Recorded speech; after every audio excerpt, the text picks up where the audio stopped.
qu'il y a une caste qui perd pied, UMP et PS. Vous parlez de caste quand même en parlant des eurodéputés. Ah oui, parce que l'enceinte par excellence de la caste, c'est bien l'Union européenne. Et on se demande vraiment à quoi sert l'Union européenne, encore après ce vote, si ce n'est à faire mal au peuple, à essayer d'empêcher le débat. Parce que l'objectif, c'est bien ça, c'est qu'on ait un grand débat national sur la laïcité, c'est qu'on trouve des solutions pour rétablir la laïcité républicaine sur chaque mètre carré du territoire national. C'est ce que nous disons inlassablement depuis des années. Nous proposons, nous demandons l'application de la loi de 1905, nous demandons l'interdiction de ces prières de rue illégales, non pas d'ailleurs des prières de rue des musulmans, comme vous disiez, parce qu'on a reçu, nous, beaucoup de lettres de soutien de musulmans, des prières de rue d'islamistes radicaux, qui font un acte politico-religieux et qui ne font pas un acte conforme à la République. Musulmans, de toute façon. Mais ce qui est frappant dans ces propos, c'est que ce que vous disiez, on peut soulever des débats.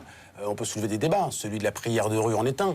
C'est le parallèle entre ces prières de rue et l'occupation allemande en France qui n'a strictement rien à voir. Est-ce que là, il n'y a pas effectivement un raccourci qui est condamnable? Non, mais le parallèle, c'est vous qui le faites. C'est pas du tout ce qu'a dit Marine Le Pen. L'occupation... Ah non, elle a dit que c'était une occupation du territoire. C'est même un mot qui est dans le code civil, le code pénal. Oui, si vous voulez, on peut dire un accaparement. Vous ne faites pas croire qu'il n'y a pas d'intention de chercher la formule choc. Non, il y a l'intention d'éveiller les Français sur un problème. Mais que les Français vivent ces problèmes d'atteinte à la laïcité. Alors oui, il faut parfois mettre les pieds dans le plat. Il n'y a aucune incitation à je ne sais quelle haine. Et les Français, en lisant ce qu'a dit Marine Le Pen, le savent très bien. Il y a la volonté très forte de pointer du doigt un problème qui n'est pas résolu ni par Sarkozy ni par Hollande, qui continue aujourd'hui. Parce que les prières de rue illégales continuent aujourd'hui. Et si Marine Le Pen n'en avait pas parlé un beau jour de décembre 2010, jamais on en aurait parlé dans le débat public français. Parce que ni l'UMP ni le PS ne veulent en parler et certainement pas régler le problème. Le résultat, c'est qu'on va en parler dans une procédure judiciaire et certainement un procès.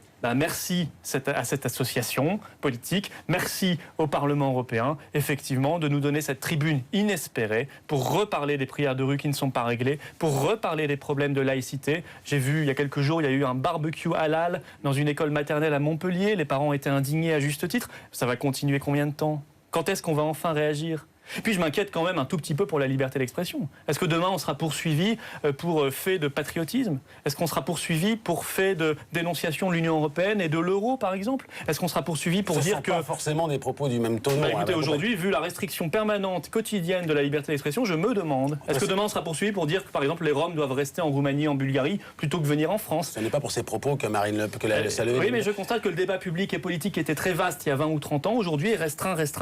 Ça n'est pas normal. Alors j'espère pouvoir faire confiance à la justice française et puis je fais surtout confiance au bon sens des Français. Mais est-ce que Marine Le Pen finalement ne se rapproche pas un peu plus de ce que faisait son père avant, Jean-Marie Le Pen, et de ces formules choc qui avaient pour but de susciter exactement ce qui se passe dans l'opinion ? Mais dans l'opinion, on n'est pas choqué par ce qu'a dit Marine Le Pen. Pas du tout. Il y a une petite caste, 1%.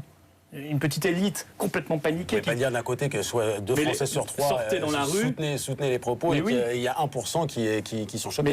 Mais 1%, la petite casse qui fait semblant d'être choquée. Sortez dans la rue, demandez aux Français ce qu'ils en pensent. Ils vont vous dire, mais attendez, ces gens-là au Parlement, ils ne peuvent pas plutôt user leur énergie à régler les problèmes plutôt que de faire ça ?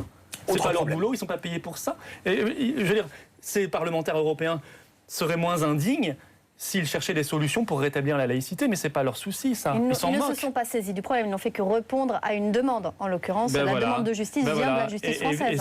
Et c'est bien là le problème, c'est qu'on a une classe politique qui refuse les problèmes, et heureusement qu'il y a le Front National et Marine Le Pen, très honnêtement, pour parler de tout cela. On n'aurait pas parlé du halal, personne n'en parlerait. On n'aurait pas parlé des prières de rue illégales, personne n'en parlerait. On ne parlerait pas d'autres problèmes, des questions de l'euro, du libre-échange, du protectionnisme, de l'Union soviétique européenne qui restreint notre démocratie et nos libertés. Personne n'en parlerait jamais.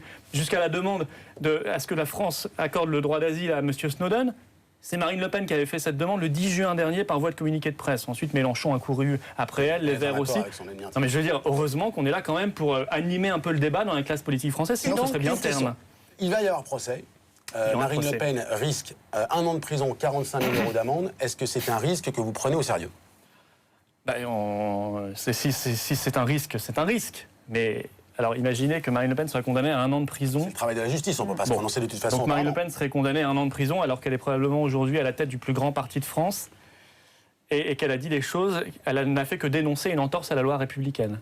on aurait la confirmation que nous ne sommes plus du tout, mais alors plus du tout en démocratie. Donc je ne peux pas l'imaginer, parce que j'ai confiance en la République française et en sa justice. Et je sais que les Français qui nous soutiennent massivement, on reçoit chaque jour, et on va en recevoir avec cette affaire de nouveau des centaines et des centaines de lettres et de courriels, et notamment de nos compatriotes musulmans, eh bien je sais que les Français seront derrière elle et qu'ils ne laisseront pas passer cela. Merci beaucoup, Merci Florian Philippot. Et on suivra bien évidemment